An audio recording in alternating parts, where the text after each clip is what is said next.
முதல் நிகழ்ச்சியாக 2021 இருந்து 2025 வரை உள்ள வருடங்களில் இஸ்லாமிய கல்லூரியில் படித்த மாணவர்கள் சேர்ந்து கல்லூரியினுடைய அவசிய தேவையான 2 வீலர் 2 சக்கர வாகனம் ஆக்டிவா 125 என்ற வாகனத்தை நமது கல்லூரிக்கு இலவசமாக அந்த மாணவர்கள் வழங்குகிறார்கள். அந்த மாணவர்களிடமிருந்து மாநில தலைவர் ஹாஃபில் அப்துல் கரீம் அவர்கள் பெற்றுக்கொள்வார்கள். மாணவர்கள் 2021-25 மாணவர்கள் அனைவரும் வாங்க.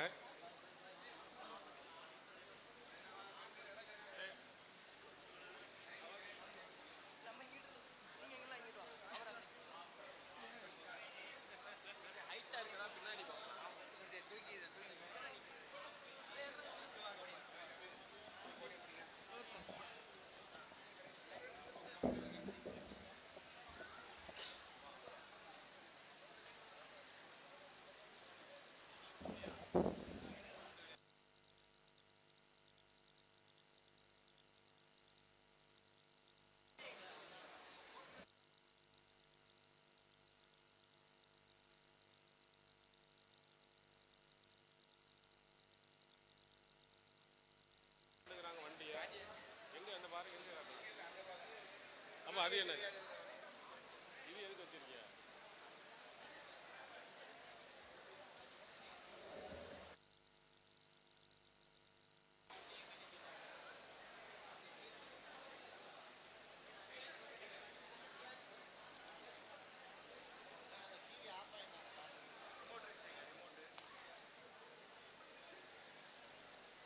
அஸ்ஸலாமு அலைக்கும்.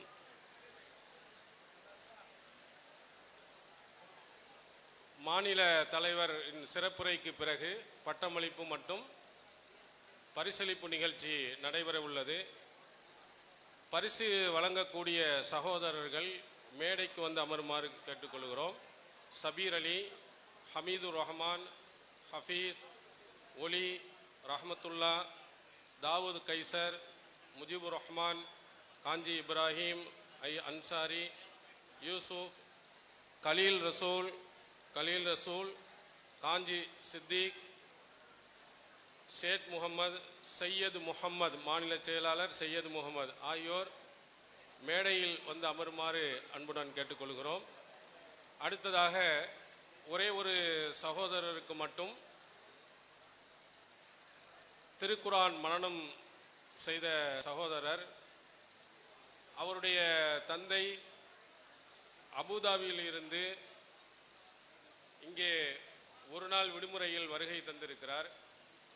அவருக்கு 10 மணிக்கு ஃப்ளைட் என்பதின் காரணத்தினால் அவருக்கு மட்டும் இப்பொழுது பட்டம் வழங்கப்படுகிறது.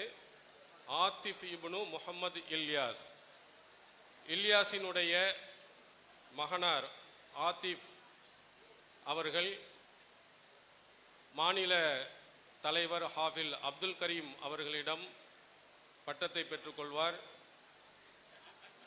அவருக்குரிய பரிசை சபீர் அலி அவர்கள் கொடுப்பார்கள். அப்துல் கரீம் ஹாஃபில் தானே அவர்? சபீர் அலி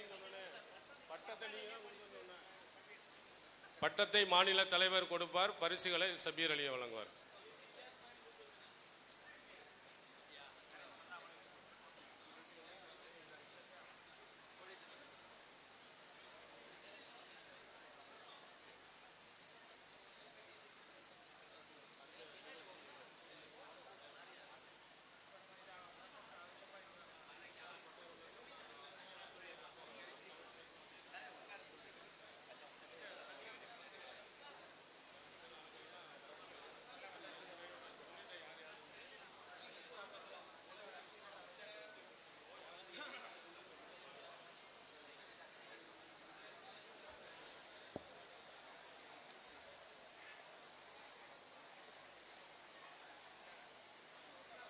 அஸ்ஸலாமு அலைக்கும் வரஹ்மத்துல்லாஹி வபரகாத்துஹு.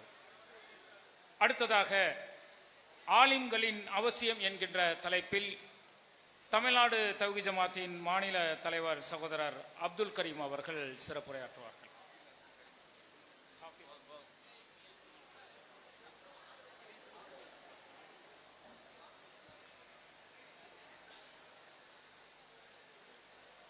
அஸ்ஸலாமு அலைக்கும் வரஹ்மத்துல்லாஹி வபரகாத்துஹு. அல்ஹம்துலில்லாஹ் நஹ்மதுஹு வ நஸ்தஈனுஹு வ நஸ்தக்ஃபிருஹு வ நஊது பில்லாஹி மின் ஷுரூரி அன்ஃபுஸினா வ ஸய்யிஆத்தி அஅமாலினா மை யஹ்திஹில்லாஹு ஃபலா முضில்ல லஹு வ மை யுض்லில் ஃபலா ஹாதிய லஹு வ அஷ்ஹது அன் லா இலாஹ இல்லல்லாஹு வஹ்தஹு லா ஷரீக லஹு வஅஷ்ஹது அன்ன முஹம்மதன் அப்துஹு வ ரசூலுஹு அம்மா பாத். ரப்பி ஷ்ரஹ் லி ஸத்ரி வ யஸ்ஸிர் லி அம்ரி வஹ்லுல் உக்தத்தம் மின் லிசானி யஃப்கஹு கௌலி. கண்ணியத்திற்குரிய எல்லாம் உள்ள அல்லாஹுவின் நல்லடியார்களே, எல்லாம் உள்ள அல்லாஹுவின் மகத்தான கிருபையினால் நமது ஜமாத்தின் சார்பாக நடத்தப்படுகிற இஸ்லாமிய கல்லூரி மற்றும் ஹிஃபுது மதர்சாவினுடைய பட்டமளிப்பு சான்றிதழ் மற்றும் பரிசளிப்பு நிகழ்ச்சி தற்போது நடைபெற்று கொண்டிருக்கிறது. உலகெங்கிலும் பல்வேறு துறைகளிலே அந்த துறையில் தேர்ச்சி பெறுகிற மக்களுக்கு பட்டமளிப்பு நிகழ்ச்சிகள் நடைபெறுவது வழக்கம். நீதித்துறை, பொறியியல் துறை என்று எண்ணற்ற துறைகளின் சார்பாக உலகெங்கிலும் பட்டம் வழங்கக்கூடிய நிகழ்ச்சியை சிறப்பாக நடத்தி கொண்டுதான் இருக்கிறார்கள். அவைகள் இந்த உலக வாழ்க்கையிலே மனிதர்களுக்கு தேவைதான், அவசியம்தான் என்றாலும் கூட இப்போது நடைபெற்று கொண்டிருக்கக்கூடிய இந்த பட்டமளிப்பு நிகழ்ச்சி அவை அனைத்திலிருந்தும் முற்றிலும் வேறுபட்டு தனித்து சிறப்புற்று விளங்கக்கூடிய ஒன்றாக இருக்கிறது. காரணம், அல்லாஹு ரப்புல் ஆலமீன் இந்த உலக வாழ்க்கையில எதனை மிகச் சிறப்பானது, உயர்வானது என்று சொன்னானோ அவனுடைய மார்க்கத்தை கற்று அதனை பிற மக்கள் மத்தியில எடுத்து சொல்ல வேண்டும் என்கிற நோக்கில் வழங்கப்படுகிற பட்டமளிப்பு நிகழ்ச்சி இது. ஒமன் அஹ்சனு கௌலம் மிம்மன் தஆ இலல்லாஹி வ அமில சாலிஹன் வ கால இன்னனி மினல் முஸ்லிமீன். அல்லாஹ்வை நோக்கி அழைப்பவரை விட அழகிய சொல்லை சொல்பவர் யார்? தானும் நல்ல அமல்களில் ஈடுபட்டு தன்னை முஸ்லிம் என்று உலக மக்கள் மத்தியிலே பறைசாற்றி அல்லாஹ்வை நோக்கி, அவனுடைய வார்த்தையை நோக்கி, அவனுடைய மார்க்கத்தை நோக்கி அழைக்கக்கூடிய நபர்களை விட இந்த உலகில் அழகிய சொல்லை சொல்பவர்கள் யார் என்று கேள்வி எழுப்புகிறான். உலகத்தில் எல்லா துறையும் அவசியம் என்றாலும் கூட, எல்லா துறையிலும் ஒரு இயக்கம் இருந்து கொண்டே இருக்கும் என்றாலும் அவற்றையெல்லாம் விட பன்மடங்கு அதிகமாக இந்த தீனுக்கான துறை, குர்ஆனை கற்கக்கூடிய, குர்ஆனை மனனம் செய்யக்கூடிய, அந்த குர்ஆன் மக்களுக்கு என்ன செய்தியினை சொல்கிறது என்பதை கற்று அறிந்து அதை பிற மக்கள் மத்தியில் எடுத்து சொல்லக்கூடிய இந்த மார்க்கத்திற்கான பணி நடைபெற்று கொண்டே இருக்க வேண்டும். அந்த பணியைத்தான் அல்லாஹு ரப்புல் ஆலமீன் சிறப்பான பணி என்று சொல்கிறான். ஆலிம்களின் அவசியத்தை அறிந்து கொள்வதற்கு முன்பு அல்லாஹ்வினுடைய பார்வையில் ஒரு மனிதனுக்கு, ஒரு முஸ்லிமுக்கு இந்த மார்க்கம் எவ்வளவு அவசியமானது, இந்த தீனுடைய கல்வி எவ்வளவு முக்கியத்துவம் வாய்ந்தது, அதனை நாம் புரிந்து கொள்ள வேண்டும். நபிகள் நாயகம் ஸல்லல்லாஹு அலைஹி வஸல்லம் அவர்கள் ஒவ்வொரு நாளும் அல்லாஹ்விடத்தில் ஒரு பிரார்த்தனை செய்வார்கள். அல்லாஹும்ம அஸ்லிஹ் லி தீனி அல்லதி ஹுவ இஸ்மத்து அம்ரி. இறைவா, என்னுடைய எல்லா காரியங்களுக்கும் எது பாதுகாப்பு அரணோ அத்தகைய இந்த தீனை எனக்கு சீராக்கித்தாள். எப்படி ஒரு பிரார்த்தனையை நபிகள் நாயகம் அவர்கள் அல்லாஹ்விடத்தில் முன்வைக்கிறார்கள்? தம்முடைய பிரார்த்தனையில் முதலாவதாக எதனை கோருகிறார்கள் அல்லாஹ்விடத்தில்? அல்லாஹும்ம அஸ்லிஹ் லி தீனி, இறைவா என்னுடைய தீனை எனக்கு நீ சீராக்கித்தாள். என்னிடத்தில் இந்த தீன் நிலை பெற வேண்டும், என்னுடைய சொல்லில் என்னுடைய செயலில் இந்த தீன் மிளிர வேண்டும், இந்த மார்க்கத்திற்கு நான் முக்கியத்துவம் வழங்க வேண்டும். ஏன்? அல்லதி ஹுவ இஸ்மத்து அம்ரி, அந்த தீன் தானே என்னுடைய காரியங்களின் பாதுகாப்பு அரண். இந்த உலகத்திலே எல்லாவித குழப்பங்களிலிருந்தும் நாம் நம்மை தற்காத்துக் கொள்ள வேண்டும் என்றால், நாம் நம்பக்கூடிய மரணத்திற்கு பிறகான மறுமை வாழ்விலே வெற்றியை நிலைநாட்ட வேண்டும் என்ற என்றால் அதற்கு இந்த தீன் எனக்கு முக்கியமானது. இந்த உலகத்தில் நான் ஏமாற்றப்படாமல் இருப்பதற்கு, இந்த உலகத்தில் நான் தரிகட்டு போகாமல் இருப்பதற்கு, இந்த உலகத்தில் சரியான பாதையில் நடைபெறுவதற்கு தீன் எனக்கு முக்கியமானது. தீன் என்பது எது? குர்ஆன் நமக்கு சொல்லித்தரக்கூடிய கல்வி. நபிகள் நாயகம் அங்கே வலியுறுத்தக்கூடிய தீன் என்பது எது? நபிகள் நாயகம் ஸல்லல்லாஹு அலைஹி வஸல்லம் அவர்கள் நமக்கு குர்ஆனை கற்றுத்தந்த ஹதீஸுகள். அந்த தீன் தான் ஒவ்வொரு முஸ்லிமுக்குமான பாதுகாப்பு என்பதை நபிகள் நாயகம் அவர்கள் தம்முடைய பிரார்த்தனையின் மூலம் நிலைநாட்டுகிறார்கள். அப்படி என்றால் ஒரு முஸ்லிமுக்கு இந்த தீனுக்கும் அவனுக்குமான நெருக்கம் என்ன, தொடர்பு என்ன, அவசியம் என்ன என்பதை புரிந்து கொள்ள வேண்டும். இன்னும் சில செய்தியின் வாயிலாக தீனுக்கான அவசியத்தை ரசூலுல்லாஹ் நமக்கு வலியுறுத்தினார்கள். அல்லாஹ்வின் தூதர் சொன்னார்கள், துன்கஹுல் மர்அத்து லி அர்பஇன், ஒரு பெண் 4 காரணங்களுக்காக மனம் முடிக்கப்படுகிறாள். லி ஜமாலிஹா, அவளுடைய அழகை பார்த்து திருமணம் செய்கிறார்கள். ஒலி நசபிஹா, அவளுடைய அந்தஸ்தை பார்த்து திருமணம் செய்கிறார்கள். ஒலி மாலிஹா, அவளிடம் உள்ள சொத்தை பார்த்து திருமணம் செய்கிறார்கள். ஒலி தீனிஹா, அவளிடம் காணப்படுகிற தீன் மார்க்க பற்றி அதை பார்த்தும் திருமணம் செய்கிறார்கள். இந்த 4ம் அல்லாஹ்வின் தூதர் காலம் தொட்டு இன்றைக்கு வரையிலேயும் நடைமுறையில் இருக்கிறது. சிலருக்கு பொருளாதாரம் முக்கியம், சிலருக்கு அழகு முக்கியம், சிலருக்கு தாம் எந்த பெண்ணை திருமணம் செய்யவிருக்கிறோமோ அந்த பெண் சமூகத்தில் எத்தகைய குடும்ப அந்தஸ்தை பெற்றவள் அது முக்கியம். சிலர் மார்க்க பற்றி பார்ப்பார்கள். இந்த மக்களின் நடைமுறையை குறிப்பிட்டு விட்டு நபிகள் நாயகம் சொன்னார்கள், ஃபல்ஃபர் பிதாத்தி தீன், தீனுடையவளை தேர்வு செய்து வெற்றி பெற்றுக்கொள்.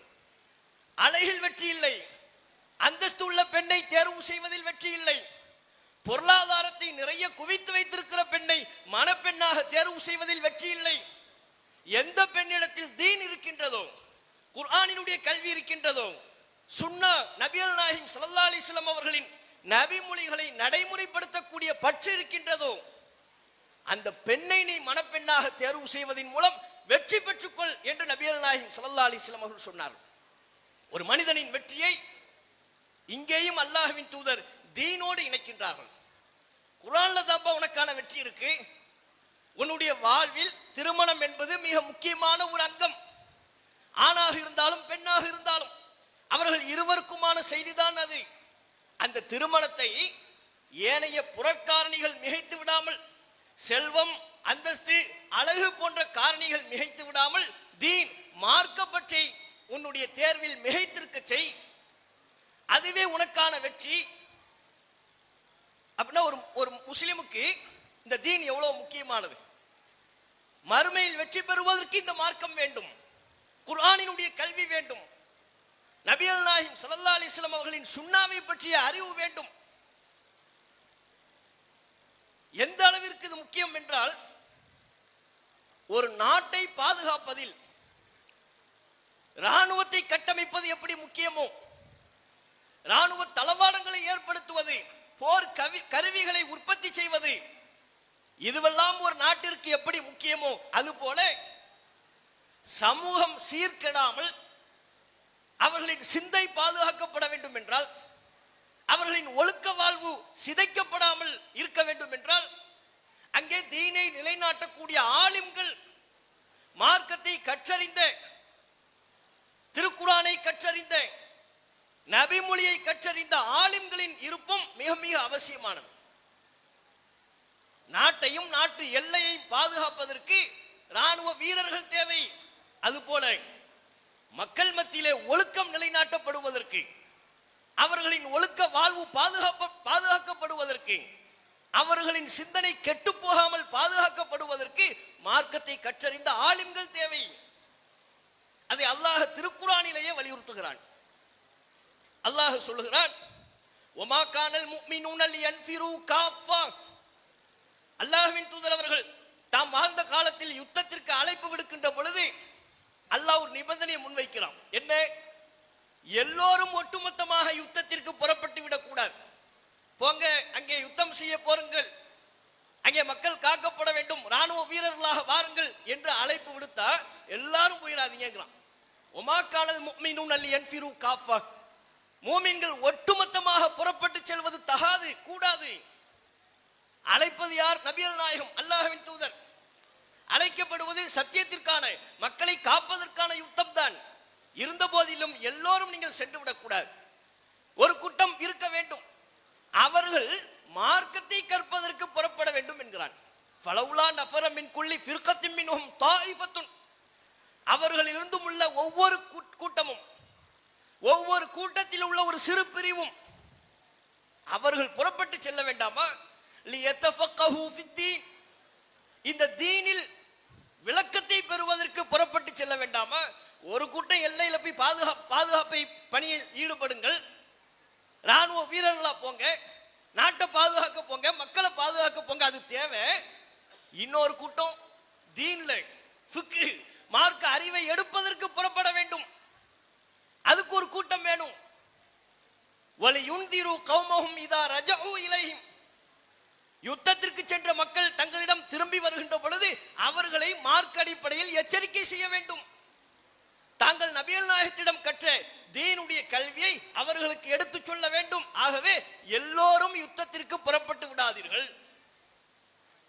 அல்லாஹ் ரப்புல் ஆலமீன் இந்த வசனத்தின் மூலம் ஒரு நாட்டை பாதுகாப்பதற்கு ராணுவ வீரர் முக்கியம் என்பதை போல ஒரு சமூகத்தை பாதுகாப்பதற்கு, செம்மைப்படுத்துவதற்கு, அவர்கள் வழிகிடாமல் சரியான சத்தியத்தில் தொடர்ந்து பயணிக்க செய்வதற்கு மார்க்கத்தை கற்றறிந்த தீனில் நிபுணத்துவம் பெற்ற ஆலிம்கள் வேண்டும் என்று அல்லாஹ் ரப்புல் ஆலமீன் குறிப்பிடுகிறான்.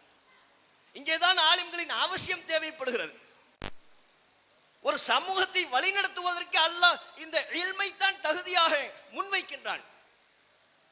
இஸ்ரவேல் சமூகத்திலே தங்களுக்கு யுத்தம் செய்வதற்கு, தலைமை தாங்குவதற்கு ஒரு மன்னர் வேண்டும் என்றார்கள்.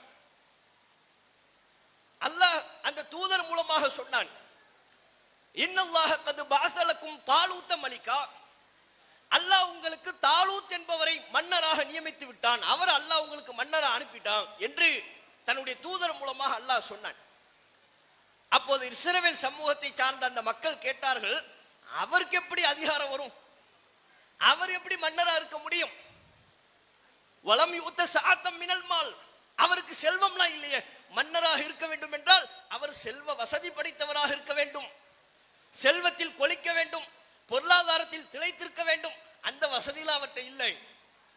அவர் எங்களை ஆட்சி செய்யக்கூடாது, எங்களுக்கு அவர் மன்னராக இருக்கக்கூடாது. ஏன் அவர் மன்னராக இருக்கக்கூடாது என்பதற்கு அவர்கள் சொன்ன ஒரே காரணம், அவரிடத்தில் பொருளாதாரம் இல்லை. அதான் காரணம். அல்லாஹ் தன் தூதர் மூலமா அந்த மக்களுக்கு பதில் சொல்றான், அவர்கிட்ட பொருளாதாரம் இல்லாம இருக்கலாம், அல்லாஹ் அவரை தேர்வு செஞ்சுட்டான், அவர் தான் உங்களை வழிநடத்த போறார். இந்த யுத்தத்தில் உங்களை வழிநடத்துகிற தளபதி அவர்தான், உங்களுக்கான மன்னர் அவர்தான். ஏன் அவருக்கு பொருளாதாரம் இல்லாம இருக்கலாம், வஸாதஹு பஸ்தத்தன் ஃபில் இல்மி வல் ஜிஸ்ம், அவருக்கு கல்வி ஞானத்தில் விசாலமான கல்வி ஞானத்தை அல்லாஹ் அதிகப்படுத்தி இருக்கிறான். இல்மு இருக்குப்பா அவருக்கு. இல்மு என்று அல்லாஹ் குறிப்பிடுவது அல்லாஹ் நமக்கு கற்றுத்தரக்கூடிய இல்மு.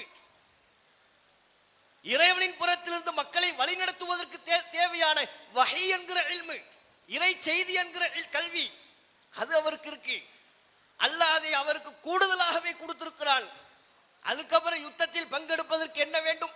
ஒரு மன்னருக்கு என்ன வேண்டும்? உடல் வலிமை வேண்டும். வல் ஜிஸ்ம், அல்லாஹ் அவருக்கு உடல் வலிமையும் தந்திருக்கிறான். காசு பணம் இல்லாம இருக்கலாம், இன்ன பிற காரணிகள் அவரிடத்தில் இல்லாமல் இருக்கலாம், கல்வி ஞானம் அவர்கிட்ட இருக்கு, இல்மு இருக்கு. அதுதான் உங்களை வழிநடத்துவதற்கு தகுதி. ஆகவே அவர்தான் உங்களுக்கு மன்னர் என்று அல்லாஹ் ரப்புல் ஆலமீன் இந்த வரலாற்று சம்பவத்தை திருக்குர்ஆன் வாயிலாக சொல்லி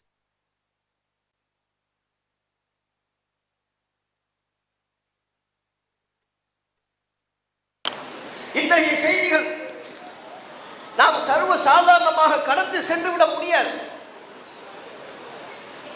அதனால்தான் திருக்குர்ஆனிலே நபிகள் நாயகம் ஸல்லல்லாஹு அலைஹி வஸல்லம் அவர்களுக்கு அல்லாஹ் உத்தரவிடுகின்ற பொழுது ஒரு பிரார்த்தனையை கேட்குமாறு அல்லாஹ் உத்தரவிடுகிறான்.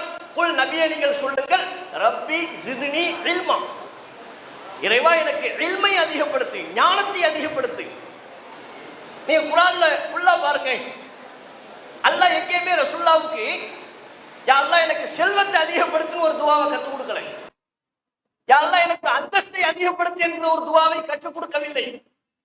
யா அல்லாஹ் எனக்கு அழகை அதிகப்படுத்தி என்கிற துவாவை கற்றுக் கொடுக்கவில்லை.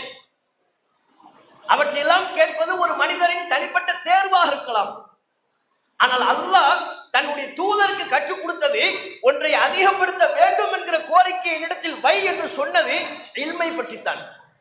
குல் ரப்பி ஜித்னி இல்மா, இறைவா எனக்கு இல்மை தா.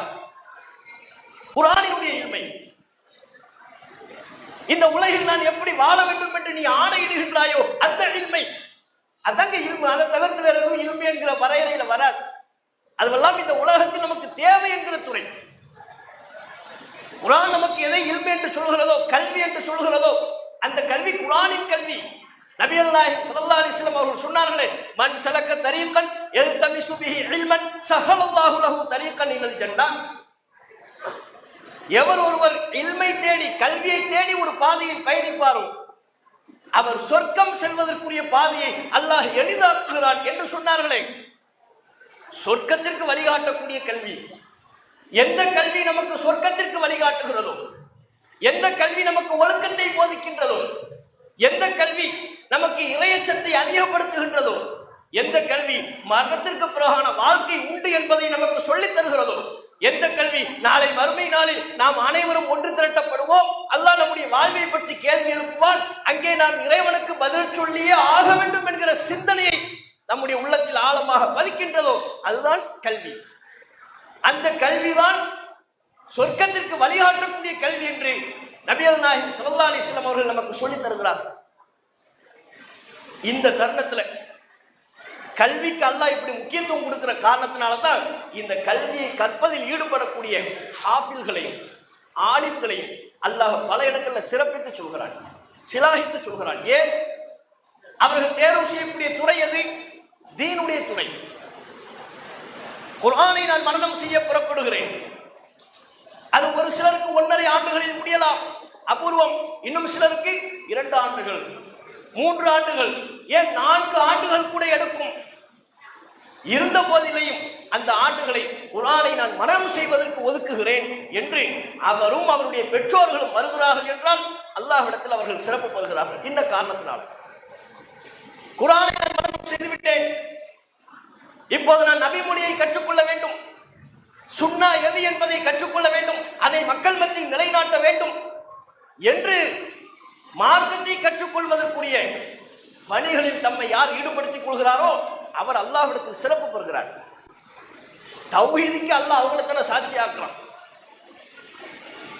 ஷஹீதல்லாஹு அன்னஹு லா இலாஹ இல்லா ஹுவ வல் மலாயிகத்து, வணக்கத்திற்குரியவன் அல்லாஹ்வை தவிர வேறு யாரும் இல்லை என்று அல்லாஹ் சாட்சி கூறுகிறான். வல் மலாயிகத்து, மலக்குமார்களும் சாட்சி கூறுகிறார்கள். எதற்கு?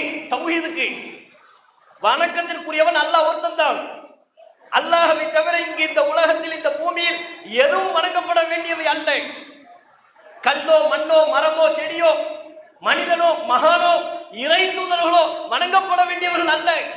அல்லாஹ் மட்டும் தான் வணங்கப்பட வேண்டியவன். அல்லாஹ்வை தவிர இந்த உலகில் உள்ள அனைத்தும் அவனால் படைக்கப்பட்ட படைப்பினம். அந்த படைப்பினத்திற்கு முன்பாக கையேந்தி பிரார்த்தனை செய்யக்கூடாது, அந்த படைப்பினத்திற்கு முன்பாக சஜ்தா செய்துவிடக் கூடாது, அந்த படைப்பினத்தை எந்த வகையிலும் அல்லாஹ்விற்கு இணையாக ஆக்கிவிடக் கூடாது. இந்த தௌஹீதுக்கு அல்லாஹ் சாட்சியாக, நான் சாட்சிங்கிற அல்லாஹ் தன்னையே சாட்சியாக்குறான். நான் சாட்சி, இறைவன் நான் ஒருத்தன் தான். நான் தான் வானத்தை படைச்சேன், நான் தான் பூமியை படைச்சேன், நான் தான் எல்லாவற்றையும் படைத்தேன். இதில் எந்த நபருக்கும் கூட்டில்லை, பங்கில்லை. இதுக்கு நான் சாட்சி. அல்லாஹ் அடுத்து யாரை சாட்சி கூப்பிடுறார்? வல் மலாயிகத்து, மலக்குமார்கள் சாட்சி. தௌஹீத் கொள்கைக்கு மலக்குமார்கள் சாட்சி. அதற்கு அடுத்தபடியாக அல்லாஹ் சொல்கிறான், உலுல் இல்மி காயிமம் பில் கிஸ்த், நீதியை நிலைநாட்டுகிற கல்விமான்கள் அவர்களும் சாட்சி. தௌஹீதுக்கு அல்லாஹ் யாரை சாட்சியா கொண்டு வர்றான்? தனக்கு பிறகு மலக்குமார்களுக்கு பிறகு நீதியை நிலைநாட்டும் ஆலிம்கள், அல்லாஹ்வை அஞ்சி செயல்படக்கூடிய ஆலிம்கள், கல்வியாளர்கள், அவர்கள் சாட்சி. அப்ப அல்லாஹ் கல்வியாளர்கள் எப்படி பார்க்கலாம் பாத்தீங்களா? கல்வி, மார்க்க கல்வியை கற்றவரும் மார்க்க கல்வியை கற்றாதவரும் கல்லாதவரும் அல்லாஹ்விடத்துல சமம் இல்லை. இந்த உலகத்தில் அவர் மதிப்பில்லாம இருக்கலாம், இந்த உலகத்தில் அவர் யாருன்னே தெரியாதவரா இருக்கலாம், யூடியூப் ஸ்டாரா இல்லாம இருக்கலாம், பேஸ்புக் ஏதோ ஒரு ஓரத்தில் அமர்ந்து கொண்டு குர்ஆனை கற்றுக் கொடுத்து நபிமொழிகளை கற்றுக் கொடுத்து மக்கள் மத்தியில் அதை பிரச்சாரம் செய்யக்கூடிய ஒரு நபர் இருப்பாரையானால் அவரும் அந்த பணியில் தம்மை ஈடுபடுத்திக் கொள்ளாத ஏனைய நபர்களும் இறைவனிடத்தில் சமம் இல்லை. அதைத்தான் அல்லாஹ் கேட்கிறான், குல் ஹல் யஸ்தவில் லதீன யஅலமூன வல்லதீன லா யஅலமூன், அறிந்தவர்களும் அறியாதவர்களும் சமம் ஆவார்களா? ரெண்டு பேரையும் நான் ஒன்னா பார்ப்பேனா? மார்க்கத்தை கற்றறிந்த ஆலிம்கள் தனி,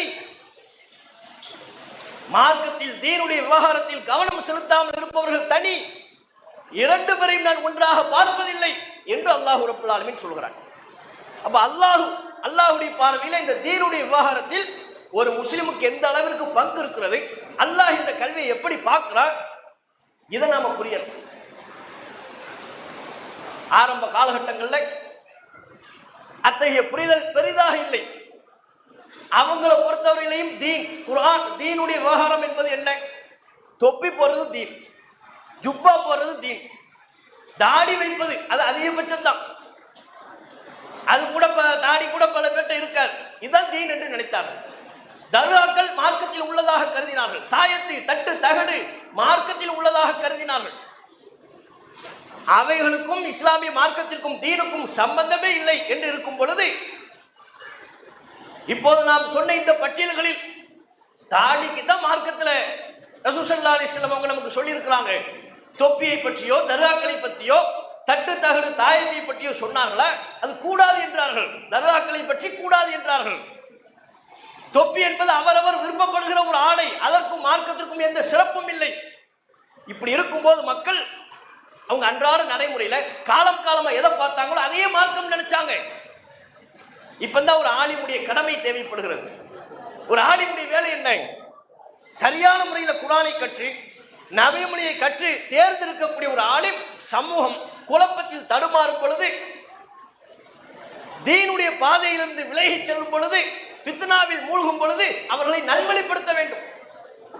அப்படி நல்வழிப்படுத்துகின்ற பணியில் தம்மை ஈடுபடுத்திக் கொண்டால் எந்த பிரச்சனையும் வரலாம், எதிர்ப்புகள் வரலாம், உலக லாபங்களை இழக்கலாம். எதையும் பொருட்படுத்தாம அல்லாஹ்வுடைய திருப்தியை நாடி இந்த சமூகத்தை சீர்திருத்தும் பணியில் என்னை நான் ஈடுபடுத்துவேன். இதுதான் ஒரு ஆலிம்.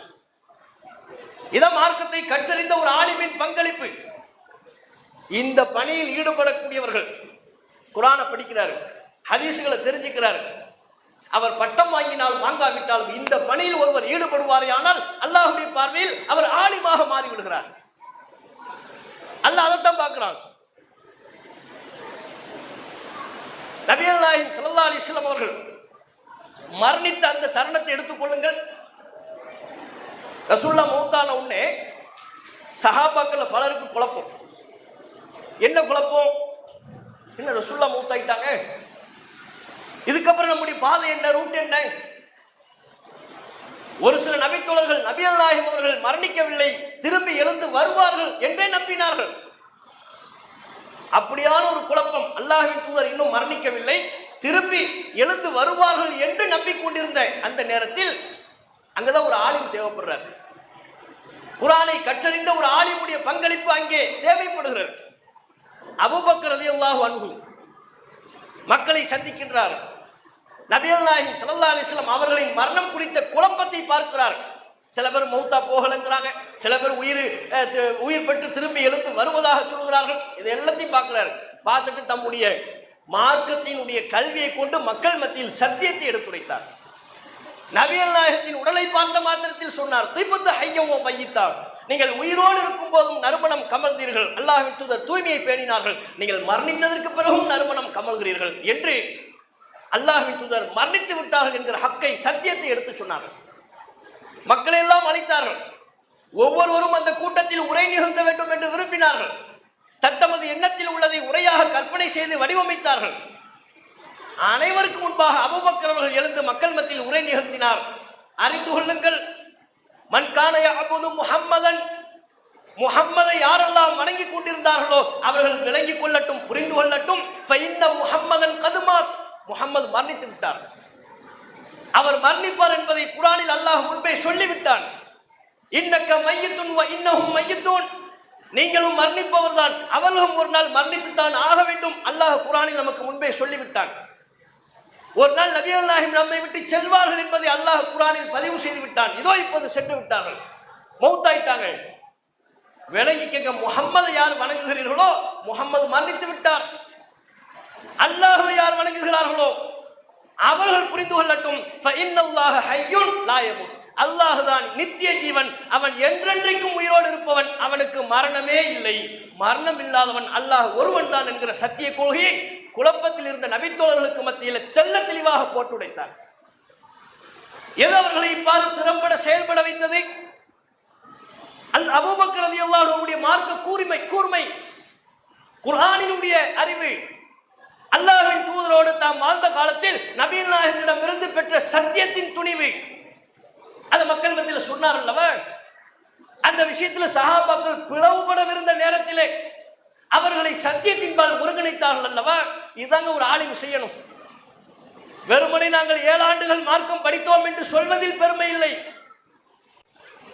மக்கள் மத்தியில் மூட நம்பிக்கை கதைகளை பரப்புவதிலையும் அவர்கள் காலம் காலமாக கடைபிடிக்கக்கூடிய மூட நம்பிக்கைகளுக்கு உயிர் கொடுப்பதிலையும் ஈடுபடக்கூடியவர்கள் அல்லாஹ்வின் பார்வையில் ஆலிம்கள் அல்ல.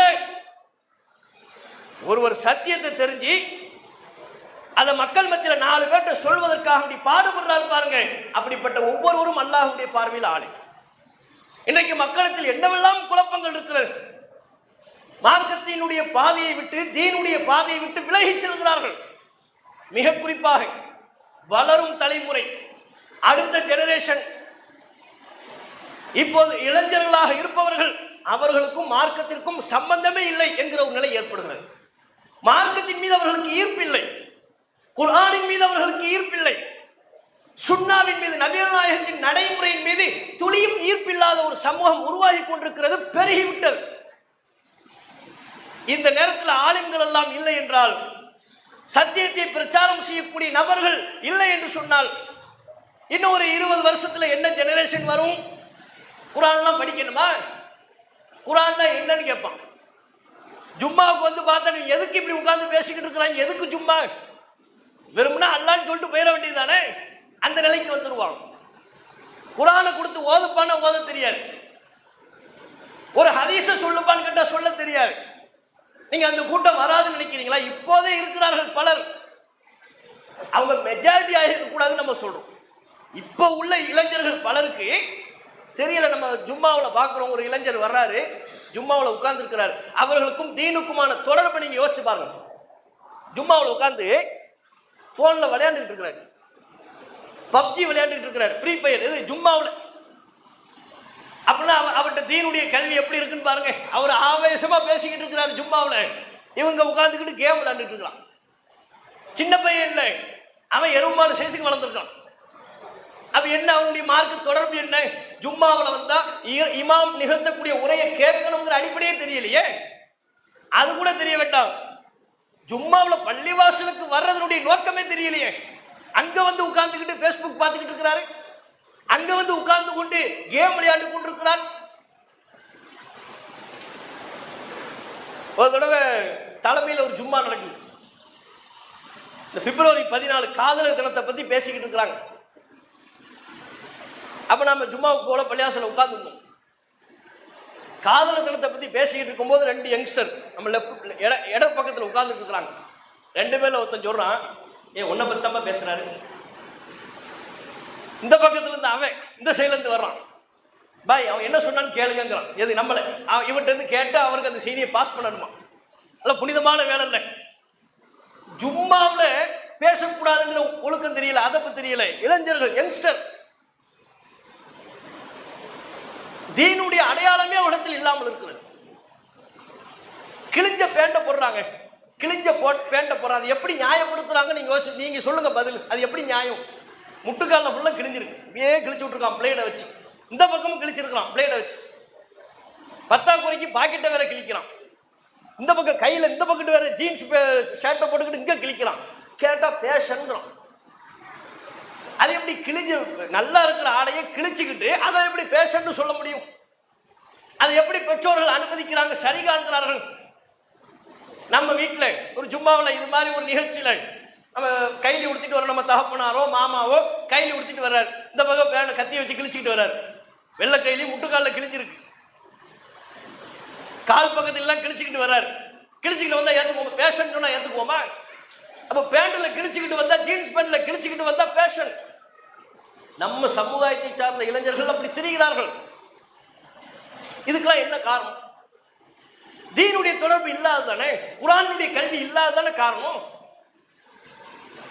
ஒரு காலத்துல திருமணங்கள் நடைபெறுகின்ற பொழுது அந்த திருமணங்கள் எல்லாம் இஸ்லாத்தை மீறிய சடங்கு சம்பிரதாயம் என்று பார்த்தால் குறிப்பிட்ட சிலவை. வாழைப்பந்தல் கட்டியிருப்பாங்க, ஆரத்தி எடுப்பாங்க, ஒரு நாகூரணிப்பா பாட்டு, இவ்வளவுதான். விரல் விட்டு நீங்க எண்ணிடலாம். ஆனா இன்னைக்கு அந்த வாழைப்பந்தலை தாண்டி, ஆரத்தி எடுக்கிறத தாண்டி சினிமா பாட்டு, ஆடல் பாடல், பட்டாசு வெடிக்கிறது. உள்ளுக்குள்ள இது மாதிரி ஒரு மண்டபத்தில் கல்யாணம் நடக்குதுன்னு வைங்க, உள்ளுக்குள்ள சினிமா பாட்டு அப்படி அதிருது. ஸ்பீக்கர்ல எல்லாம் சினிமா பாட்டை போட்டு மாப்பிள்ளை தவறாம தொப்பி போட்டிருப்பாரு. அது ரொம்ப முக்கியம் இல்லை. ஜுப்பா போட்டிருப்பாரு, தொப்பி போட்டிருப்பாரு, முகமே தெரியாத அளவுக்கு மாலையை போட்டிருப்பாரு. அப்படியே ஃபுல்லா முகம் ஃபுல்லா தனித்தனி மாலையா தொங்கும். மாப்பிள்ளை நண்பர் மாப்பிள்ளையை பார்க்கறதா இருந்தா கூட அதை விளக்கித்தான் பார்க்கணும். பாய் நாளைக்கு நல்லா இருக்கீங்களா, அதை விளக்குனா தான் முகமே தெரியும். முகத்தையும் மறைக்கிற அளவுக்கு மாலை எல்லாம் போட்டுக்கிட்டு இருப்பாரு. அஜரத்தும் உட்கார்ந்து இருப்பாரு. ஆனா என்ன, ஸ்பீக்கர் அதுல பாட்டு. மாப்பிள்ளை தோழர்கள்ங்கிற சில ஷைத்தான்கள், இப்லீஸ்கள் இருப்பாங்க.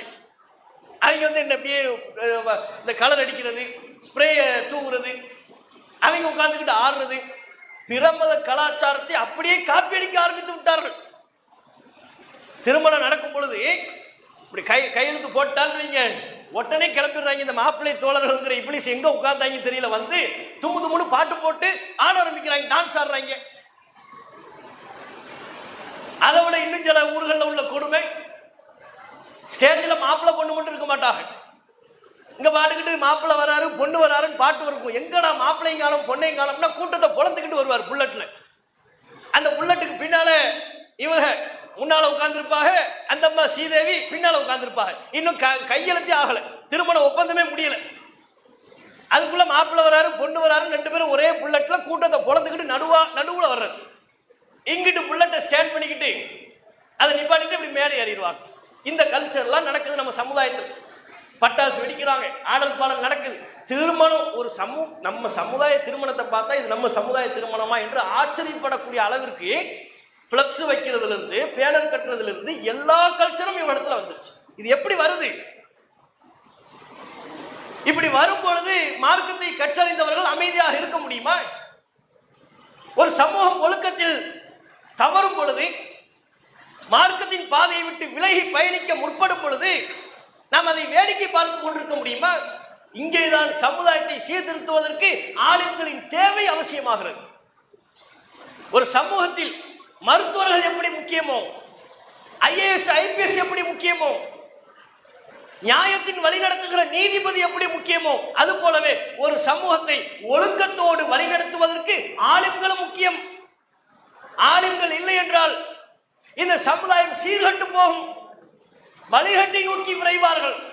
மார்க்கத்தின் பெயரால் எதை சொன்னாலும் நம்பக்கூடிய கூட்டமாக மாறி விடுவார்கள். பல ஃபித்னாக்களுக்கு மத்தியில் நாம வாழ்ந்து கொண்டிருக்கிறோம். ஒரு பக்கம் நவீன கலாச்சாரம் என்கிற பெயரில் பிரமத கலாச்சாரத்தை நோக்கி விழுகிறார்கள். சினிமா பார்த்தா என்ன தப்பு? இப்ப எல்லாருமே கேட்க ஆரம்பிச்சிட்டாங்க, சினிமா பார்த்தா என்னங்க? சமீபத்தில் ஹபீபின்னு ஒரு சினிமா படத்தை எடுத்தாங்க.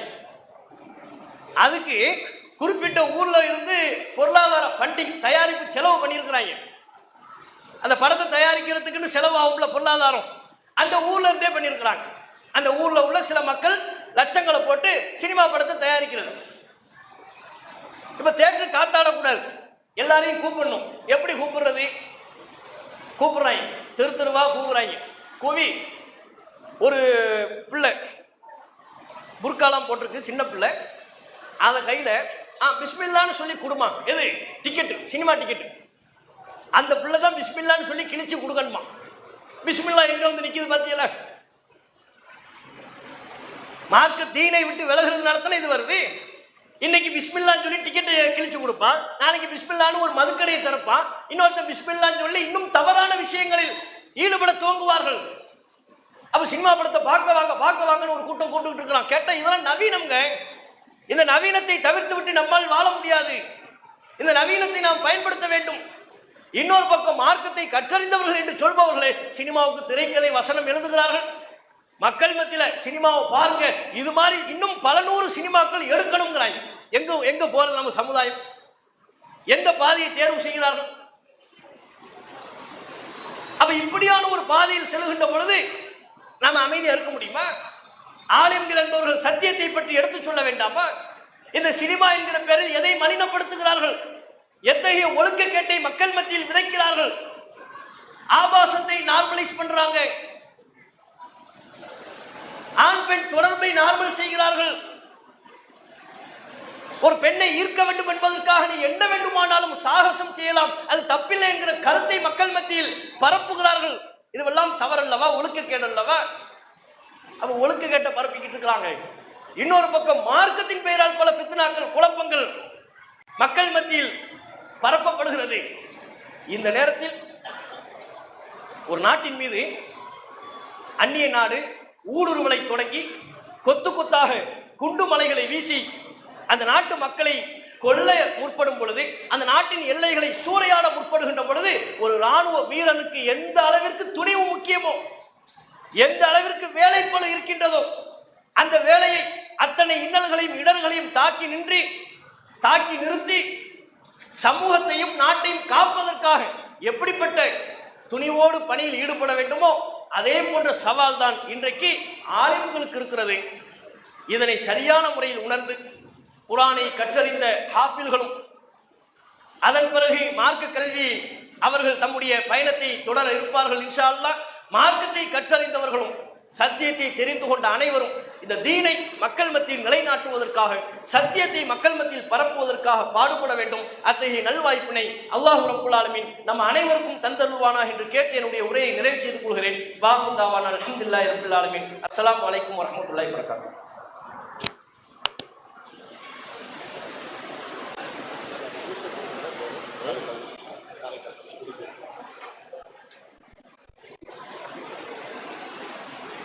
இறுதியாக எம்ஏஎஸ்சி மற்றும் ஃபுல் மாணவர்களின் பட்டமளிப்பு மற்றும் பரிசளிப்பு நிகழ்ச்சி நடைபெற உள்ளது. அதில் பரிசளிக்கக்கூடிய ஃபுல் மதரசாவின் ஆசிரியர் அலி, அபுபக்கர், சுலைமான், ரைஹான் மற்றும் இ முகமது, இ ஃபாரூக், சையத் அலி, அம்ஜத், உமர், திருச்சி மாவட்ட தலைவர் மற்றும் முன்னாள் மதரசாவின் ஆசிரியர் அனஸ் ஆகியோர் மேடையில் இருக்குமாறு அன்புடன் கேட்டுக்கொள்கிறோம். இப்பொழுது ஃபுல் மதரசாவினுடைய பட்டமளிப்பு நடைபெற உள்ளது. அதற்கு முன்பாக அவர்களுக்கு கொடுக்கக்கூடிய ஒரு சிறப்பான ஒரு பரிசு, அந்த பரிசில் என்ன இருக்கிறது என்பதை பற்றி இஸ்லாமிய கல்லூரியின் பேராசிரியர் ஹஃபீஸ் அவர்கள் சற்று நேரம் உங்களுக்கு விளக்குவார். அஸ்ஸலாமு அலைக்கும் வரஹ்மத்துல்லாஹி வபரகாத்துஹு. அன்பிற்குரிய சகோதர சகோதரிகளே, நடைபெற்றுக் கொண்டிருக்கிற இந்த பட்டமளிப்பு நிகழ்ச்சியில் அத்தக்வா ஹிஃப்ஸ் மதரசா மாணவர்கள், பட்டம் பெறுகிற மாணவர்களுக்கு வழங்கப்பட இருக்கிற அந்த பரிசு பொருட்களில் நாம் இந்த டிஜிட்டல் குர்ஆனையும் வழங்க இருக்கிறோம். இந்த குர்ஆனை பொறுத்தவரை இது தஜ்வீத் அந்த கலர் கோட்டனோட இடம்பெறுவதோடு மட்டும் இல்லாமல், இப்போ இந்த திருமறை குர்ஆனை மனனம் செய்திருக்கிற மாணவர்கள் அதை இன்னும் அவர்கள் அதோடு தொடர்பில் இருப்பதற்கான பல்வேறு வாய்ப்புகளை இந்த குர்ஆன் ஏற்படுத்தி தருகிறது. இப்போ இந்த டிஜிட்டல் இந்த பெண்ணை நாம் கொண்டு போய் ஒரு வசனத்திற்கு அருகில வைக்கும் பொழுது அது ஓதும். இதே மாதிரி பல்வேறு காரியங்களுடைய கிராத்துகளை மாற்றிக்கொள்ளலாம்.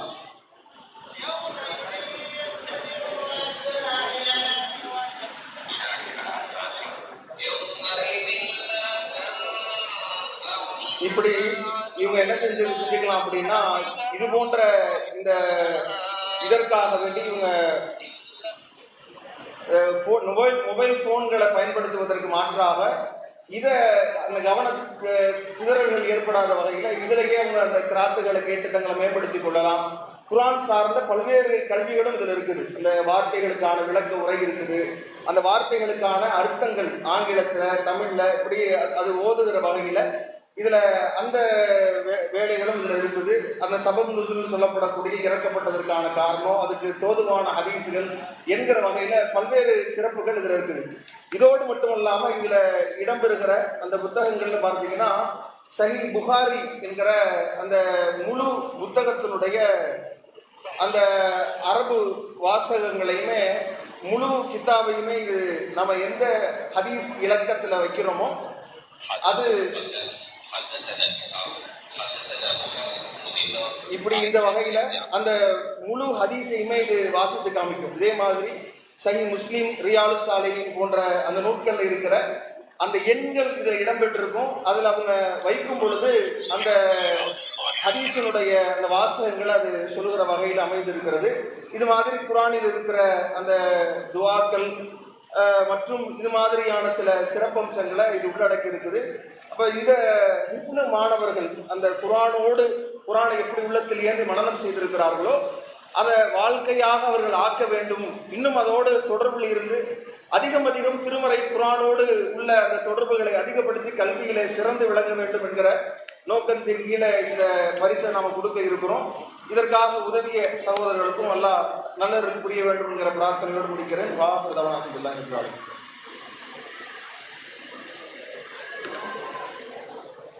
முதலாவதாக அத்தக்வா ஹிஃப்ல் மதரசாவில் திருக்குர்ஆனை முழுமையாக மனனம் செய்த மாணவர்களுக்கு பட்டங்களை மாநில தலைவர் ஹாஃபில் அப்துல் கரீம் அவர்கள் அனைவர்களுக்கும் வழங்குவார்கள். நசீம் ஷா இப்னு சைஃபுல் நிலாமினுடைய மகனார் நசீம் ஷா, அகமது சாபீர் இப்னு அஜ்மல் கானினுடைய மகன் அகமது சாபீர். இந்த இருவருக்கும் ஹிஃப்ல் மதரசாவினுடைய ஆசிரியர் ஹனீஃப் அவர்கள் பரிசுகளை வழங்குவார்.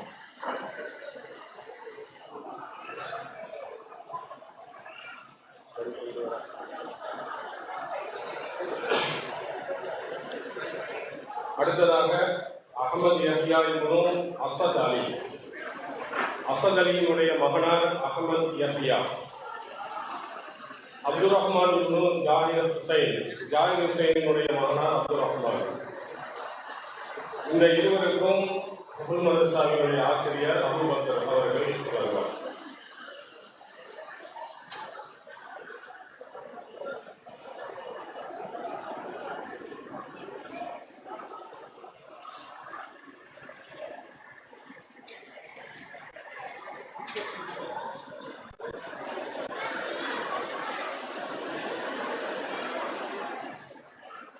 அடுத்ததாக முனீப் இப்னு முனாஃப்,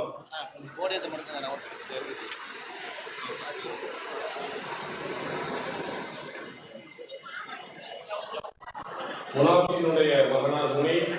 முகமது லுக்மான் இப்னு ஜைனுல் ஆபிதினுடைய மகனார் முகமது லுக்மான். இருவருக்கும் ஹிஃப்ல் மதரசாவின் ஆசிரியர் சுலைமான் அவர்கள் பரிசுகளை வழங்குவார்.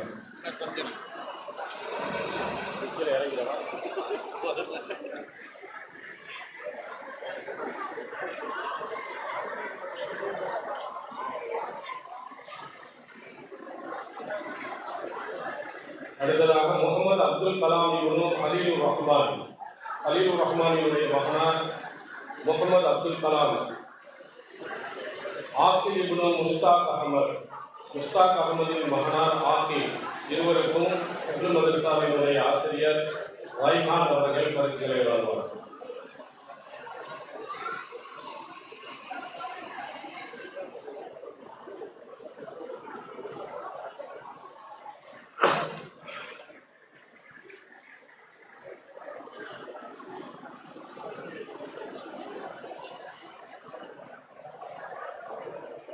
அடுத்த அப்துல் வாஹித் இப்னு அகமதின் மகனார் அப்துல் வாஹித்.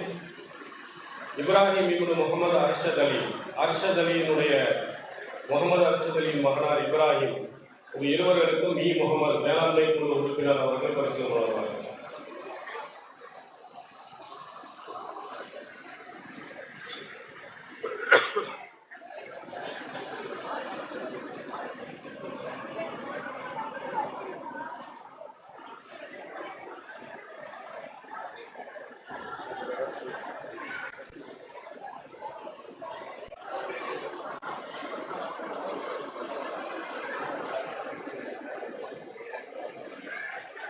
அடுத்ததாக அப்துல் அசீஸ் இப்னு முகமது இஸ்மாயில், முகமது இஸ்மாயில் மகனார் அப்துல் அசீஸ், முகமது ஷாயிப் இப்னு அன்வர், அன்வருடைய மகனார் முகமது ஷாயிப், இருவருக்கும் ஃபாரூக் தணிக்கை குழு உறுப்பினர் அவர்கள் பரிசுகளை வழங்குவார்கள்.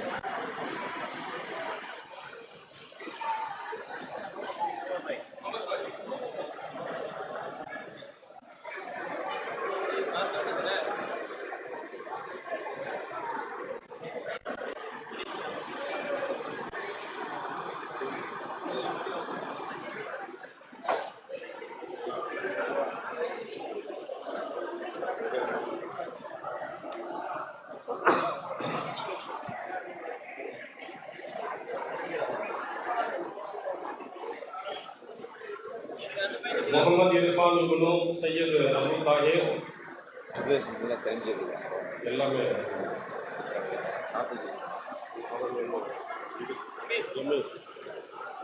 முகமது இர்ஃபான் இப்னு சையத் அபு தாஹிர், அபு தாஹிருடைய மகனார் முகமது இர்ஃபான், அர்ஷத் இப்னு முகமது முகமது ரியாவினுடைய மகனார் அர்ஷத், இருவர்களுக்கும் சையத் அலி அவர்கள் தணிக்கை குழு உறுப்பினர் அவர்கள் பரிசுகளை வழங்குவார்கள்.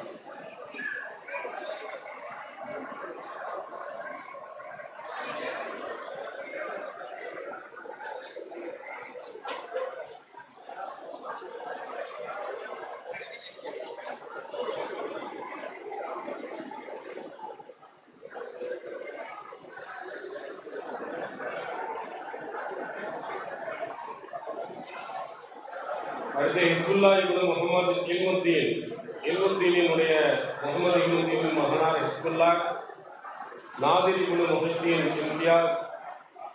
முஹித்தீன் இம்தியாஸின் மகனார் நாதிர், இருவர்களுக்கும் யூசுப் அலி மாநில செயலாளர் அவர்கள் பரிசுகளை வழங்குவார்.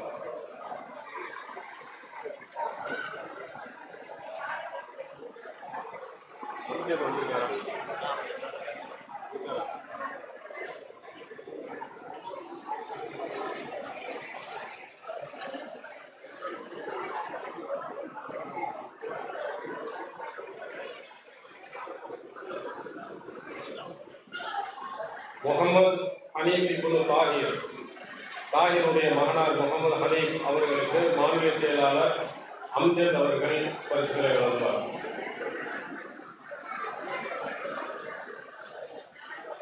முகமது ஹனீஃப் இப்னு தாஹிர் மகனார் முகமது ஹனீஃப் அவர்களுக்கு அம்ஜத் மாநில செயலாளர் வரலையா?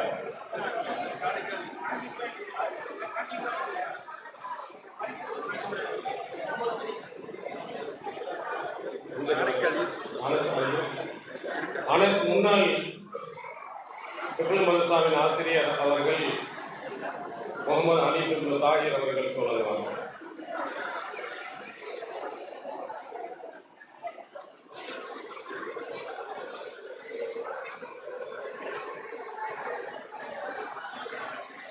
ஷாஹின் இப்னு சபீர் முகமதுடைய மகனார் ஷாஹின் அனஸ் அவர்கள்.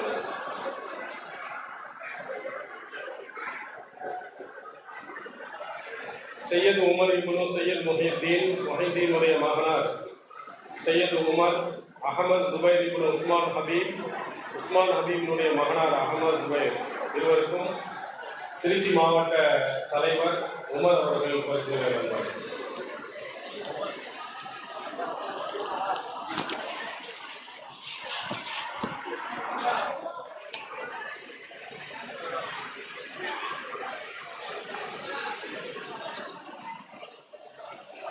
இஸ்லாமிய கல்லூரியின் பட்டமளிப்பு நிகழ்ச்சி துவங்க இருக்கிறது. முதலாவதாக மாநில மேலாண்மை குழு தலைவர் சம்சுல் ரஹ்மானி அவர்கள் பட்டங்களை வழங்குவார்கள். 2018-2023 கல்வியாண்டில் படித்து பட்டம் பெற்றவர்கள் முகமது ரிஸ்வான் இப்னு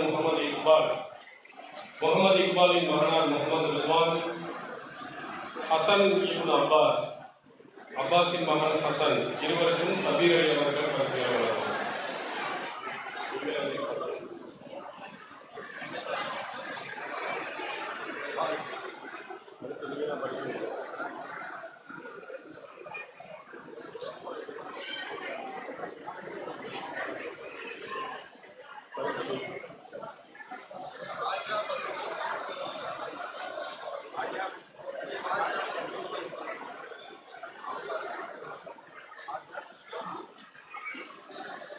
ஹாஜா வஹருதீன் மகன் முகமது ரிவானா.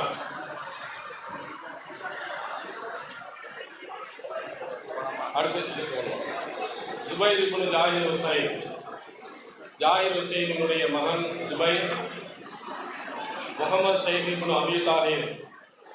அபு தாஹிருடைய மகன் முகமது ஷைக். இருவருக்கும் அமீர் ரஹ்மான் இஸ்லாமிய ஒரு பேராசிரியர் அவர்கள் பரிசுகள் வழங்குவார்.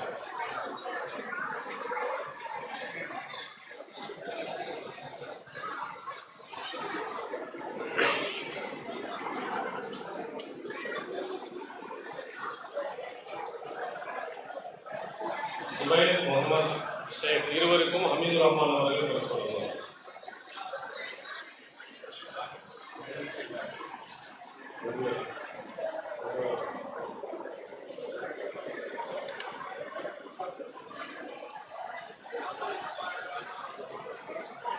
அபூபக்கர் சித்திக் இப்னு முகமது யாசின். முகமது யாசினின் மகன் அபூபக்கர் சித்திக். முகமது அபூபக்கர் சித்திக் இப்னு அப்துல் ரஹ்மானின் மகன் முகமது அபூபக்கர் சித்திக். இவருக்கும் கல்லூரி பேராசிரியர் ஹபீஸ் அவர்கள் பரிசு வழங்குவார்.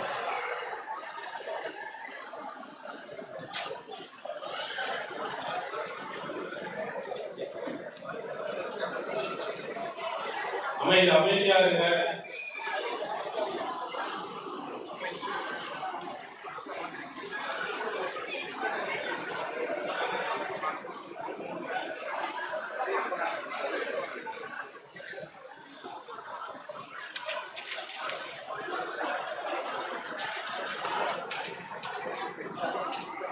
அடுத்ததாக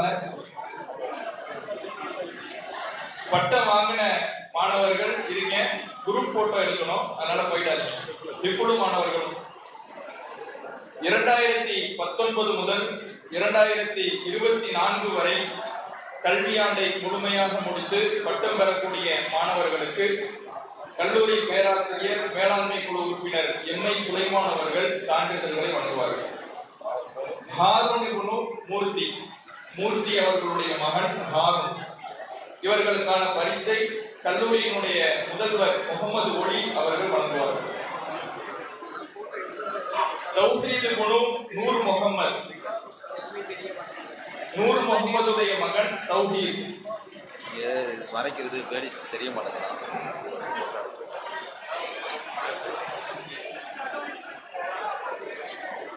முகமது உசாமா பின் சக்கரை முகமது அவர்களுடைய மகன் முகமது உசாமா. முகமது ஹுசைன் இப்னு முகமது யூசுஃபுடைய மகனார் முகமது ஹுசைன். இவர்களுக்கான பரிசுகளை கல்லூரி துணை முதல்வர் கோவை ரஹ்மத்துல்லா அவர்கள் வழங்குவார்கள்.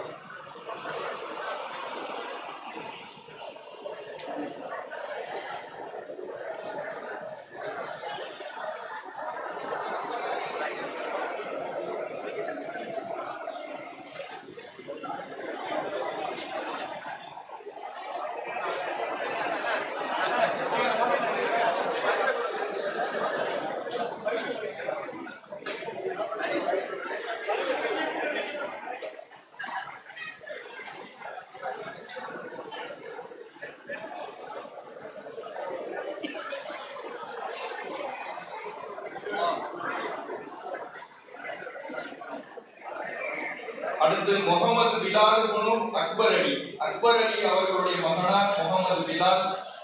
முகமது தமீம் யாசிர் இப்னு சையத் முகமது புகாரி அவர்களுடைய மகனார் முகமது தமீம் யாசிர்.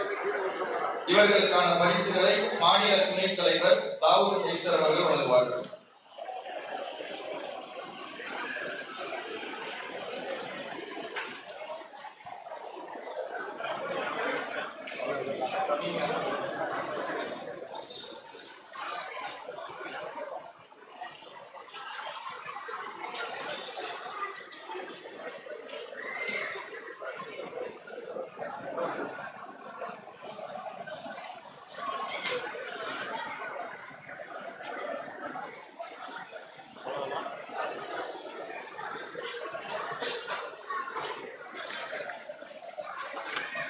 அடுத்து பட்டங்களை வழங்க மாநில கணித குழு தலைவர் MS சுலைமான் அவர்கள். 2021-2025 கல்வியாண்டில் படித்து பட்டம் பெறும் மாணவர்கள் அப்துல் ரஹ்மான் இப்னு ஷேக் முகமது ரில்வான் இப்னு ஹாஜா பதுல்தீனுடைய மகனார் முகமது ரில்வான்,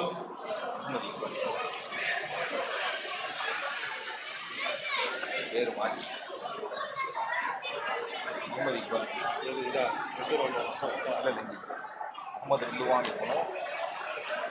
முகமது இக்பால்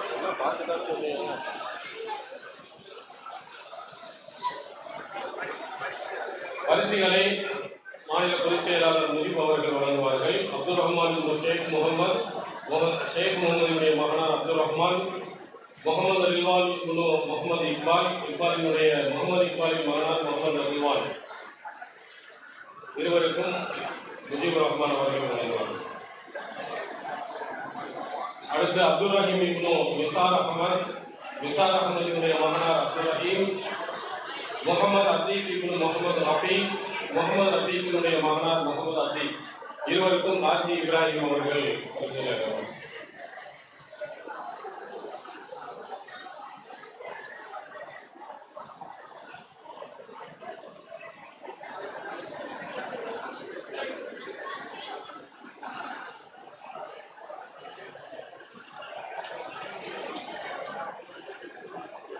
முகமது ரியாத் இப்னு அபு தாஹிருடைய மகனார் முகமது ரியாத், அப்துல் ஹமீத் இப்னு பஷீரினுடைய மகனார் அப்துல் ஹமீத், இருவர்களுக்கும் அன்சாரி மாநில செயலாளர் அவர்கள் பரிசுகளை வழங்கினார்.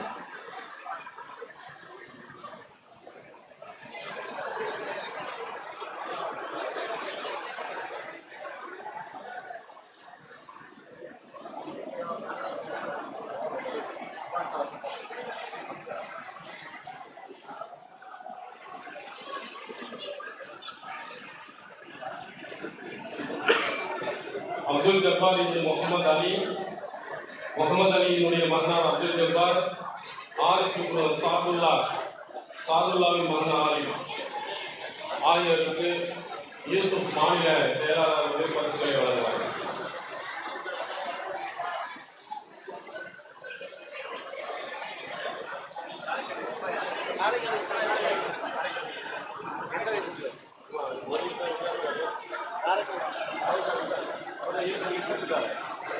காரைக்கால் யூசுப்,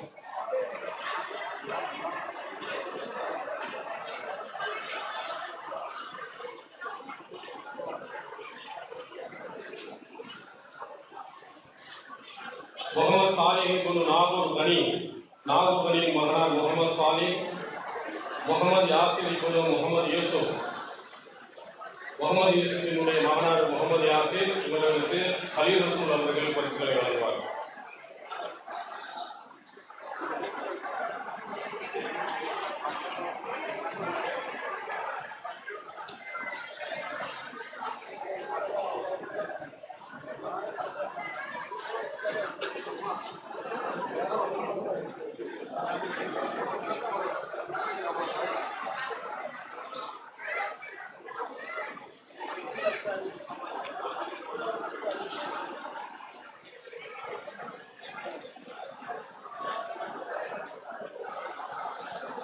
ரெண்டாயிரத்தி 2022-2026 கல்வியாண்டில் படித்த மாணவர்களுக்கு அப்துல் நாசர் அவர்கள் பட்டங்களை வழங்குவார்கள்.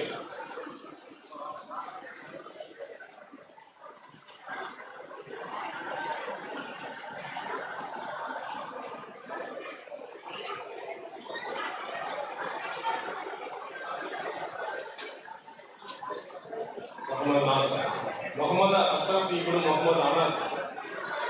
முகமது அனஸினுடைய மகனார் முகமது அஷ்ரப், காந்தி சித்திக் அவர்கள் மாநில செயலாளர் அவர்கள் பரிசுகளை.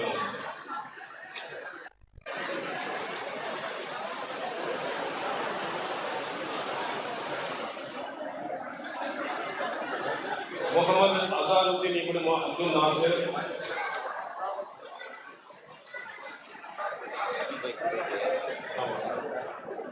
அப்துல் நாசிரினுடைய மகனார் முகமது அசாருத்தீன், ஷாகுல் முஹியுத்தீன் அஷ்ரஃப் முஹியுத்தீன் கான், முஹியுத்தீன் கானினுடைய மகனார் ஷாகுல் முஹியுத்தீன் அஷ்ரஃப், இருவருக்கும் ஹபீப் அவர்கள் பரிசுகளை வழங்குவார்கள்.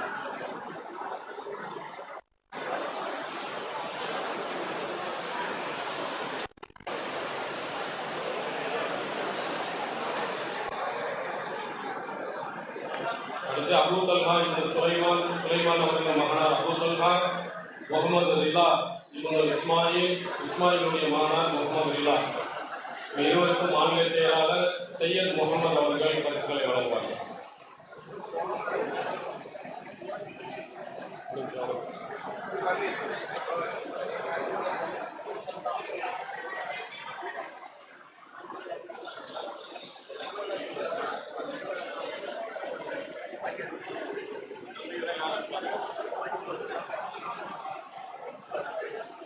முதல் மற்றும் எம்ஏஎஸ்சி மாணவர்களுடைய பட்டமளிப்பு மற்றும் பரிசளிப்பு நிகழ்ச்சிகள் இத்துடன் நிறைவேறுகிறது.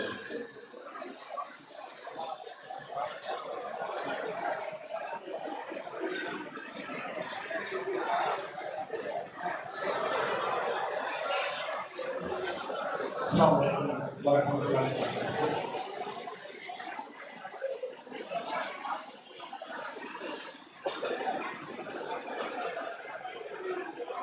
இந்த நிகழ்ச்சியின் நிறைவாக நன்றி உரை கல்லூரியின் துணை முதல்வர் சகோதரர் கோவை அப்துல்லா அவர்கள்.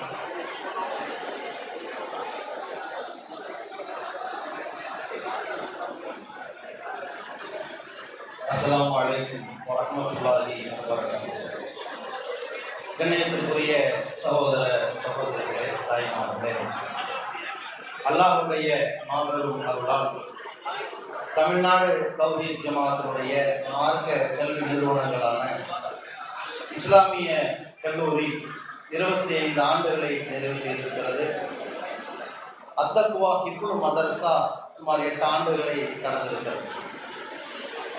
இந்த இஸ்லாமிய கல்லூரி முதல்ல இந்த ஏகத்துவ தலைமுறையை ஆலிம்களை உருவாக்க வேண்டும் என்பதற்காக இன்றைய தென்காசி மாவட்டத்தில் கடையநல்லூர்ல துவக்கமாக 10 ஆண்டுகள் 2000 2010 வரைக்கும் அங்கே நடத்தப்படுகிற பொழுது வாடகை கட்டிடத்தில் நமக்கு இடம் கொடுத்து அங்கே பல்வேறு எதிர்ப்புகளுக்கு மத்தியில்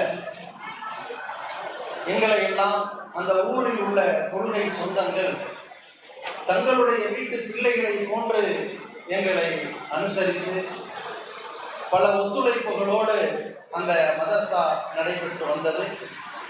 அந்த ஊர் மக்களுக்காகவும் அதற்கு பிறகு மேலப்பாளையத்திலே மஸ்ஜித் ரஹ்மானிலே இயங்கி வந்த இந்த மதரசா அந்த மேலப்பாளையத்து மக்கள் பொதுவாகவே பொருளாதாரத்திலே ரொம்ப கீழ்நிலையில் இருக்கின்ற மக்களாக இருந்தாலும் அர்ப்பணிப்பிலும் அறவழி களத்தில் போராட்ட களத்திலும் முனைப்போடு இடம் கொடுக்கக்கூடிய மக்கள்.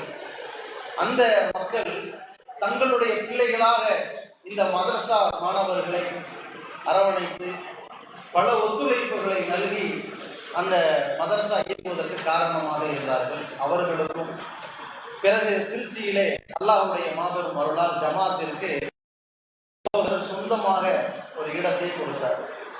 இங்கே அப்பல்லோ ஹாஸ்பிட்டல் பேக் சைடில் பால்பண்ணை அருகில் அந்த இடத்துல பிரம்மாண்டமாக அல்லாஹ்வுடைய அருளால சுமார் 100-150 மாணவர்கள் தங்கக்கூடிய வசதியில கட்டிடம் கட்டப்பட்டு இன்றைக்கு இயங்கிக் கொண்டிருக்கின்ற இந்த மதரசாவுக்கு இடம் கொடுத்த சகோதரர் அவரையும் இந்த நிகழ்ச்சிக்கு நாம அழைச்சிருந்தோம். குடும்பத்தோடு வந்து மக்களோடு மக்களாக அமர்ந்து கலந்து இந்த மாணவர்களுடைய பல்வேறு திறமைகளை அவர்களுடைய அந்த கிராத்துகளாக இருக்கட்டும் மற்ற நிகழ்வுகளை பார்த்து சென்று விட்டார். அவருக்காகவும் இந்த மதரசா எங்கெங்கெல்லாம் படியெடுத்து இங்கே வந்து சேர்ந்திருக்கிறதோ அங்கெல்லாம் பல்வேறு ஒத்துழைப்புகள் கொடுத்த ஒவ்வொரு மக்களுக்கும் இன்றைக்கு தமிழகம் முழுவதும் எல்லா மாவட்டங்களிலும் கிளைகளிலும் உள்ள கொள்கை சொந்தங்கள் எங்க வீட்டுக்குள்ள அங்க படிக்கிறாங்கிற ஒரு மனநிலையோடு ஒரு ஆளுமை நாங்கள் உருவாக்குகிறோம் என்று சொல்லி நாங்க அந்த மாணவர்களுக்காக ஒவ்வொரு மாதத்திற்கு ஒரு மாணவருக்கு நாங்கள் பொறுப்பேற்றுக் கொள்கிறோம் என்றெல்லாம் பங்களிப்பு செய்த அனைத்து மாவட்ட நிர்வாகிகளும் இன்றைக்கு வரைக்கும் 25 ஆண்டு காலமாக இன்றைக்கு வரைக்கும் அயல் நாடுகளிலே, அது கத்தாரா இருக்கட்டும், ஐக்கிய அரபு அமீரமா இருக்கட்டும், சவுதி, பஹ்ரைன், மற்ற எல்லா அரபுலக நாடுகளிலும் சரி, இந்த பக்கம் மலேசியா போன்ற நாடுகளாக இருந்தாலும் சரி, இங்கே தமிழகத்திலிருந்து ரொம்ப பின்தங்கிய நிலையிலே வேலை பார்க்கக்கூடிய கொள்கை சகோதரர்கள் உட்பட 25 ஆண்டுகளுக்கு முன்பெல்லாம் துபாயில ஒரு குழுவினர், இன்னைக்கு பனைக்குளம், ராமநாடு போன்ற பகுதிகளில் இருக்கிறாங்க, அவர்களால் இங்கே வர முடியல. அந்த குழுவினர் எல்லாம் இப்படி ஒரு மதரசா நடத்தணும் என்பதற்காக ஏழை சகோதரர்கள் என்ன செய்வாங்கன்னா, ஒரு கொக்கோ கோலா டின் இருக்கு பாருங்க, அந்த இரும்பு டின்னு, அது கிடைச்சுன்னா ஒரு திருகம் கிடைச்சிடும், அதை கொண்டு வந்து இந்த இஸ்லாமிய கல்லூரிக்குன்னு சொல்லி உண்டியில் போட்டுருவாங்க. இப்படி சிறுக சிறுக ஒத்துழைப்பு கொடுத்த அந்த வளைகுடா வாழ், வெளிநாடு வாழ் மக்கள் இன்னைக்கு வரைக்கும் இந்த நிகழ்ச்சி நடப்பதற்கு பல்வேறு ஒத்துழைப்புகளாக அந்த மக்கள் இங்கே தாயகத்தை சார்ந்து அங்கே வெளிநாட்டில் கஷ்டப்பட்டு கொண்டிருக்கிற அந்த மக்கள், இன்னைக்கு நேரலையில் பார்க்கக்கூடிய அந்த மக்களுக்கும் சரி, இன்றைய நிகழ்ச்சியில அல்லாஹ்வுடைய பேரருளால் தமிழ்நாடு தௌஹீத் திருச்சி மாவட்ட நிர்வாகிகள் மாவட்டத்திலே இன்னைக்கு 7-8 இடங்களில் நிகழ்ச்சியை வைத்துக் கொண்டு, நேற்றும் நிகழ்ச்சியை வைத்துக் கொண்டு முழுக்க தங்களுடைய மாவட்ட செயல்பாடுகளை போன்று பல வேலைகள்ல ஆண் வாலண்டியர்ஸ், பெண் வாலண்டியர்ஸை அமைத்து நிறைய கஷ்டப்பட்டிருக்கிறாங்க. அவர்களுக்காகவும் இதனால் வரைக்கும் 25 ஆண்டு காலமாக எங்களுக்கு கல்வியை எடுத்து கற்றுக் கொடுத்த ஆசிரியர்கள், அந்த மதரசாவில் பல அடுக்குகளிலே செயல்பட்ட அமைத்து கொடுத்து எங்களுக்காக உணவளித்த அந்த சமையல்காரர்கள், இப்படி இந்த ஜமாத்திலே இந்த கல்வி நிறுவனத்தில் அத்தனை பேருக்கும் ஒற்றை வரியாக சொல்ல வேண்டும் என்றால் நாங்கள் நன்றி கடன் பட்டிருக்கிறோம். அல்லாஹ்வுடைய தூதர் சொன்னார்கள், லா யஷ்குருல்லாஹ் அல்லா யஷ்குருன் நாஸ், மனிதர்களுக்கு நன்றி செலுத்தாதவன் அல்லாஹ்வுக்கு நன்றி செலுத்தியவனாக ஆக முடியாது. இவர்கள் அனைவருக்கும் நாங்கள் அனைவரும் நன்றி கடன் பட்டிருக்கிறோம். அதற்காக அவர்களுக்காக நாம் ஒரே வார்த்தையாக ஜஸாக்குமுல்லாஹ், அல்லாஹ் உங்களுக்கு மிகப்பெரிய நன்மையை வழங்குவான் என்று பிரார்த்தனை செய்வதோடு கூடுதலாக நாம் சொல்வது, நீங்கள் விதைத்த விதை இன்றைக்கு எப்படி வளர்ந்திருக்கிறது, இன்றைக்கு எப்படி நீங்கள் அறுவடை செய்திருக்கிறீர்களோ இது ஒரு பகுதிதான். கடந்த விதத் ஒழிப்பு மாநாட்டில் பல மாணவர்கள் வெளிவந்தார்கள். அதற்கு முன்பாக பட்டமளிப்பு நிகழ்ச்சி நடந்தது. இப்படியாக நூற்றுக்கணக்கான ஆலயங்கள் உருவாகி வெளிவந்தாங்க. வெளிவந்த ஆலயங்கள் கூட சிலருக்கு இன்றைக்கு தமிழகத்தில் பல்வேறு இடங்களில் நிகழ்ச்சி அவங்க கலந்து கொள்ள முடியல. சில சகோதரர்கள் வெளிநாட்டில் வேலை பார்த்து கொண்டிருக்கிறார்கள், அவர்களால் கலந்து கொள்ள முடியல. அவர்களுக்கும் சரி, இங்கே சிரமப்பட்டு வந்த மக்களுக்காக முதலீடு செய்திருக்கிற இந்த நன்மைகள், நம்ம பிள்ளைய படிக்க வச்சு ஆளாக்கி ஒரு டாக்டராக, இன்ஜினியராக, வக்கீலாக ஒரு பெரிய அளவுல இந்த உலகத்துல ஒரு பெரிய வெல் செட்டில்டு ஃபேமிலியா உருவாயிட்டாங்க. அவர் கூட நாளை மறுமை நாள் இவர்களுக்காக, இவர்கள் இந்த மதரசாவில் ஒவ்வொரு நாளிலும் அவர்கள் ஓதிய ஒவ்வொரு எழுத்துக்களுக்கு, அவர்கள் எடுத்துரைத்த ஒவ்வொரு ஏகத்துவ கலிமாவுக்காக இன்றைக்கு தமிழகத்தில் 900க்கும் மேற்பட்ட மர்கஸ்களில் பிரச்சாரர்கள் உருவாகி இருக்கிறார்கள் என்றால், இந்த எம்ஐசி ஆலயங்களுடைய அடுத்த கட்ட ஒரு தலைமுறையாகத்தான் அவர்கள் உருவாகி இருக்கிறார்கள் மாவட்ட தாயிகள். அப்படியாக இந்த ஏகத்துவ கலிமாவை மக்களிடத்திலே எடுத்து சொல்லக்கூடிய ஒவ்வொரு அந்த செயல் திட்டத்திற்குமான நன்மையை அல்லாஹ் ரப்பல் ஆலமீன் இந்த ஒத்துழைத்த அனைத்து மக்களுக்கும் கொடுத்து நாளைக்கு அது பேரருளாக, பெரும் மன்னிப்பாக, படைத்தவனின் மகத்தான சுவனமாக கிடைக்க வேண்டும் என்று தெரிவித்துக் கொண்டு நிறைவு செய்கிறோம். எந்த ஒரு சபையை கடைக்கு செல்லும் பொழுதும் அந்த சபைகளை நபிகள் நாயகம் ஸல்லல்லாஹு அலைஹி வஸல்லம் அவர்கள் கலையுமாறு அன்போடு கேட்டுக்கொள்கிறோம். அஸ்ஸலாமு அலைக்கும் வரஹ்மத்துல்லாஹி வபரகாத்துஹு.